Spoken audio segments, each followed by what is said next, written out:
What up, everybody? It's your boy, the Monkey King, aka Martial Arts T, better known as Mr. Woodall. Man, getting this phone straight now because basically I couldn't figure out I kind of was recording wrong. And with that being said, I'm gonna have to do some adjusting to my mount in the car. That way I can get this look going as we got right now compared to my other look. We are continuing with the Tanbo. Brief overview again. The Tanbo, a short, round staff used in self-defense by villagers, travelers in Japan, Okinawa. Um, it was used originally as a taiko drumstick, ranging from the sizes of 18 to 24 inches. In modern day, we have batons that range between the sizes of 12 to 26. Okay.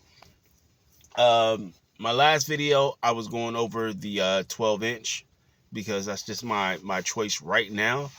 I do have my 12. I do believe I brought my 12-inch with me, but I have the 18 inches, and I got my son to help me out so we can do some explanations of why they were used, especially against maybe like a bandit that might have acquired a sword, you know what I'm saying, from the battlefield, or a fallen samurai or ronin that was just left there. Because a lot of times these guys would just be left dead on the road. There's their sword. So somebody that was desperate would take their sword and use that for travelers as they ran up on them to basically, be able to attack them and everything. But the traveler, the normal person going from village to village or traveling to do trade or something like that, probably didn't have any weapons, maybe a knife at the most, and that's probably a knife that was normally like the kitchen knife or something. Um, I didn't bring a knife. I'm just gonna go if I feel like the Tombow is just enough. Like, is that bare minimum, something that they could even find and construct before they left home out, from bamboo if they wanted to. So, let's get to it.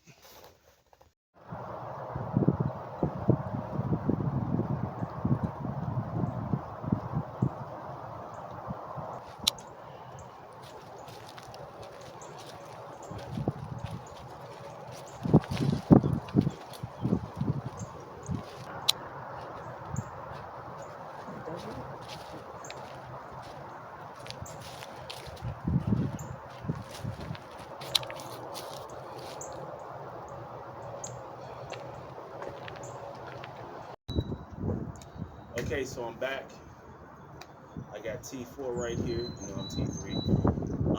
We're gonna do a little bit of um, kind of a demonstration of how someone would be defending themselves with a 12-inch and an 18-inch combo in traveling. What I did is I showed you a piece of a trail. It's I want to say a less traveled hiking trail here in the park that I'm at, that we're going to use, and we're going to get a few shots, put them together for you guys, of showing you how somebody would use the Tombow. I'm going to let you know it's not exotic. It's not as flailing and crazy as you would think. A lot of techniques would be very basic, and this is my research into the Tombow some more, from mostly from Kempo Karate, because I think they were the primary martial arts. And if you look up the history of Kempo, with it being also translated from China hand, the term karate, um, China hand, empty hand, Kempo. This is what it is. No knife today, but we're using a polyurethane wakizashi. I'm not going to use my katana because I got to get a new set personally. It's too much information. But we're going to get to the video. This is my little guy. He's 11. He's going to be helping me out here, and we're going to get this video on the way. So stay tuned. Stand by.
So the demonstration was very simple there with the Tanbo. I started with the 12-inch, and then it shipped to another video where I used the 18-inch.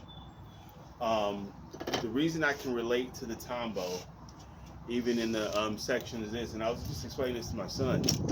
I said, you did better, because he had to record the second one twice. I told him he did better on the second run is because I said, for me being a drummer, I'm going to use that same wrist action to pop. So from here, even with here, and I go to the knee, it's a wrist action to pop. And any drummers, if you're tenor, bass drum, and use the wind, it was on the wrist, and that's how you made sure you did your thing. The tie code, drumstick, same wrist action. Being a drummer, I can pop that knee, and that's going to be a real solid pop.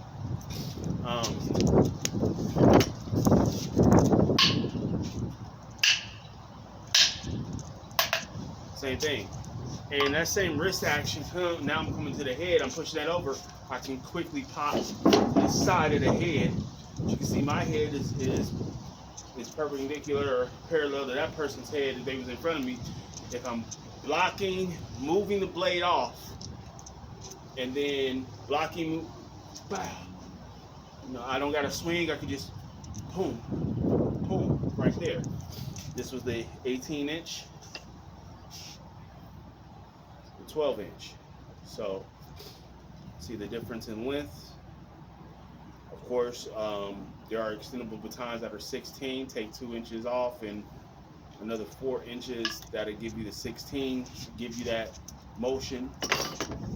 So in modern times, if I had my knife, but I was able to pull my baton back, somebody ain't have a sword, they could have a bat, or they could have a knife. Now, this is going to be longer than somebody's pocket knife. So now I got the advantage of I can hold their hand, pop, pop. I can pop the hand, hit them in the temples, using my footwork and techniques to be able to defend myself. And then if I needed to go to my blade because this person is advancing and I might have to stab them, I would be able to pull my knife, flip out my blade, and defend.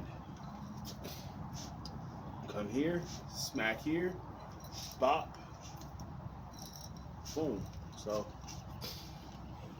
that's that on the Tanbo. Might revisit it more once I get with my one of my FMA friends and talk Kempo, FMA, the techniques that are similar and techniques that are different.